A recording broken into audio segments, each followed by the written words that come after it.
Once again, Eskom under the spotlight, but we'll take a look at a range of issues that are affecting the power utility. But let's start off here. Energy Minister Gwede Mantashe has given the Western Cape government the go-ahead to explore alternative energy sources. Now, of course, this could result in the province procuring its own electricity and not only rely on Eskom. With the constant risk of load shedding, the province says power interruptions impact on businesses and it affects the economy.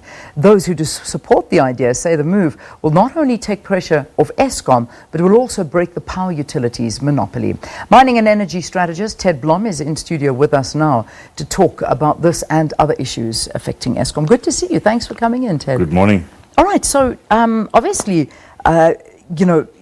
supporting this move, I can imagine, of the IPPs and what's happening here. As you've been saying, that the grid needs to be opened up. Absolutely. Why? Let's start there. Okay, so we are all trapped in an old Eskom sort of management practice where years ago, when I worked at Eskom in the 80s, we encouraged all the municipalities to abandon their own power generation, and we gave them the pledge that Eskom's power would always be cheaper than what they could procure it. Eskom has now put an end to that myth, and nowadays you find a lot of the municipalities can actually generate power much cheaper than Eskom can. And that's just because of ongoing Eskom inefficiency and corruption. Yeah. So I think the time has come to waken up the electricity supply industry model and have a look at new options, and the new technologies around the corner as well. Sooner you and I will be able to generate our own power, either on a regional basis or at a household level, much cheaper than what we're paying for Eskom power at the moment. I mean, are there any existing companies who are able to provide electricity consumers now? The only alternative to Eskom at the moment in terms of national supply is a company called PowerX, and that's a subsidiary of the Department of Energy. So they buy from IPPs and they wheel it into the Eskom grid. Yeah. Now, there's been talk about, this whole issue of what the Western Cape are aiming for is that this may actually cost the consumer more. Will it? Or how is it going to work? I think I foresee in the next 5 years a revolution in the tariff regime for electricity, because the primary reason is that solar power comes on at about 10 o'clock in the morning and it goes away at about 2-3 o'clock in the afternoon. So during the midday, you've got electricity from the sun.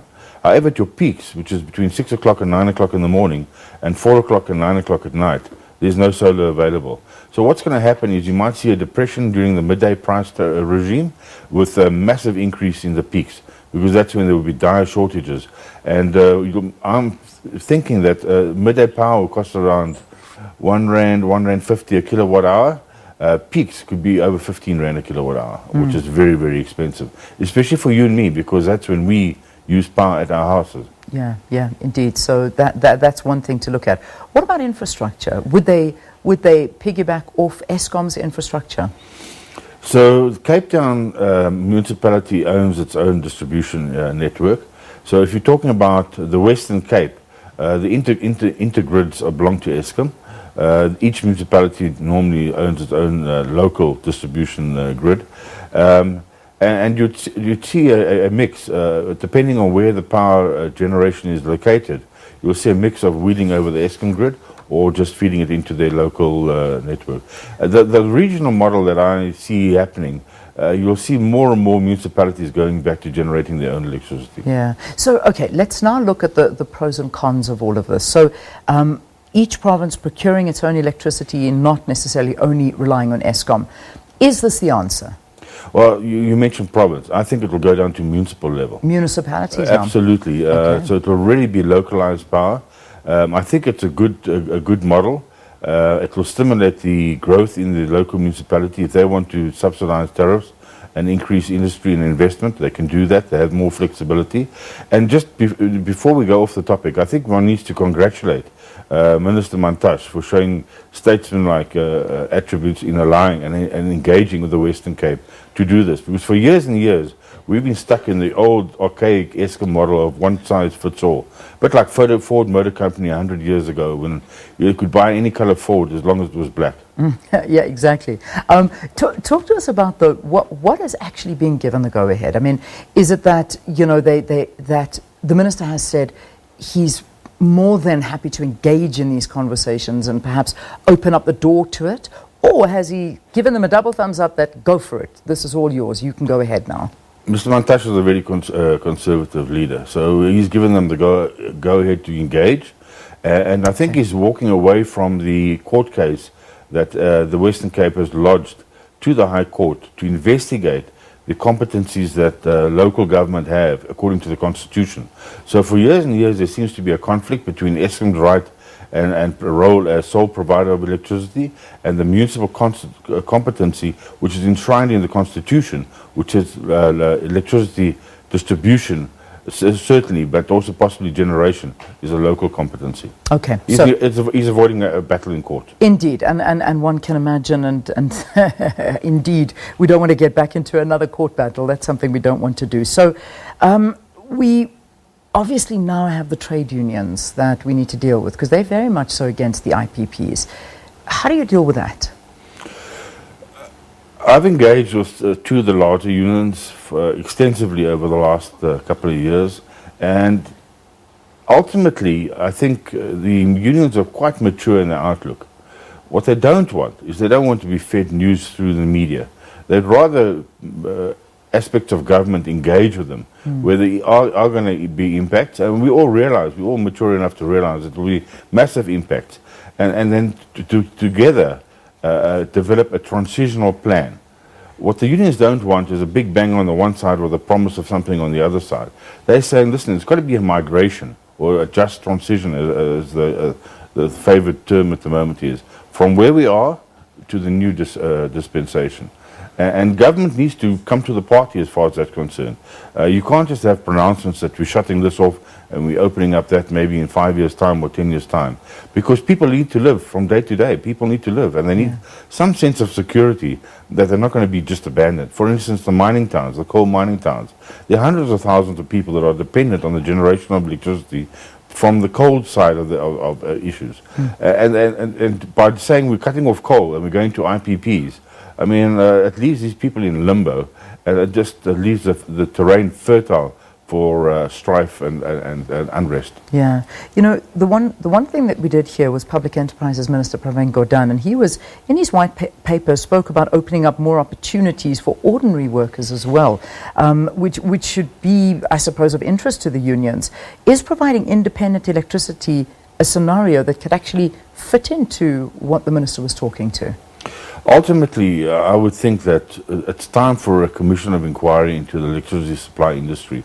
Everybody's talking about revolutionizing the ESI, but you need a think tank. You need something like the old De Villiers Commission of Inquiry into Eskom in the 70s to look at the whole landscape, not just to make ad hoc decisions, but to say, listen here, this is where we are, this is the current status. We're sitting with a very broken Eskom and 90% reliance on Eskom for power, if not more. And we need to then plot a path as to where we want to go to. And the benefit of that will be that you'll actually get harmony in efforts, in everybody chasing the same goal, rather than the disparate situation that is at the moment where each one is just making a lot of noise and pursuing their own goals. Yeah. IPPs are possibly the route, and I think there's a good argument to be made for them to do the investment rather than Eskom, because Eskom can't do it, frankly, in its current state. What we need to just be careful of is that you don't want all the IPPs to choose the easy route. And the easy route is throwing cheap power onto the grid with no storage. Indeed. There needs to be a provision, and that's why you need a commission of inquiry. So listen here, if we put IPPs on, good, it has lots of benefits, but it also comes with a lot of costs. And the cost of storage is one of those, which would cost 10 times more than what Eskom's current cost of electricity is. Okay. So you can't have everybody having the free lolly and not wanting to pay a little bit of the penalty. Yeah, and that's something we need to consider. And some people are also asking, where would this leave Eskom's business at the end of the day? I mean, if we see the Western Cape going ahead and we see it as a successful program with IPPs and a new business model, what would that mean for Eskom? Well, it would mean that Eskom would have to morph into a new structure and a new role in the economy.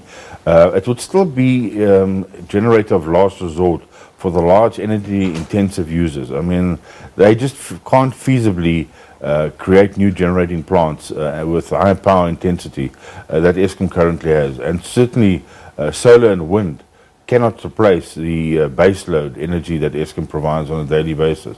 So I think there would be a role for Eskom, hopefully a much slimmed down Eskom, and one that's free of corruption and shares the vision with the rest of South Africa. At the moment, we're pulling in different directions. Eskom wants to just push up its costs and tariffs all the time, and the rest of the country is bleeding dry because of the high tariffs. And we've just had the closure of Saldanha in the last week or two, and many other industries are following exactly that same path. They cannot afford the high price path of Eskom tariffs. So somewhere along the line, I think we need a commission of inquiry, set our targets, put everybody at ease as to what is achievable, where the future is going to be, and then people will invest. Yeah. But we're not getting any investment at the moment, and that's part of the president's problem. You know, he needs to sort of try and entice people in, but people won't go in when things are uncertain. No, certainly, that goes without saying. Let's talk about the new CEO that's going to be coming into Eskom. I want to get your views. You've been quite vocal about this, and you're also putting a big question mark on Andre de Ruyter's qualifications to take on this position. Well, certainly I think that it's probably the most challenging job. Let's agree that. It's probably the most challenging job on the African continent, never mind South Africa. And it's also the technically most complex organization on the African continent.